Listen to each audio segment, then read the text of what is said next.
এয়া আমাৰ জানমণি তৃতীয় দিনাখন চেঙাতেল। এয়া জানমণি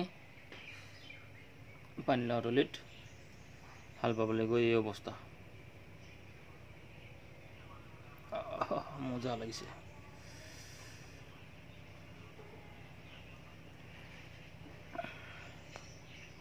জানমণি এই অৱস্থা, পানীলাও তলিত হাবি কাটিবলৈ গৈ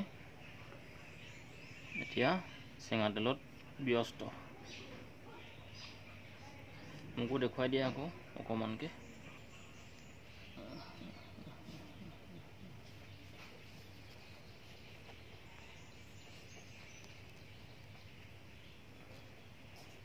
চেঙাতেল দি আছোঁ, ডাক্তৰ ঘৰলৈ যাবলৈ পইচা নাই, জানমণি ভিখাৰী। চেঙাতেল দি আছোঁ এতিয়া।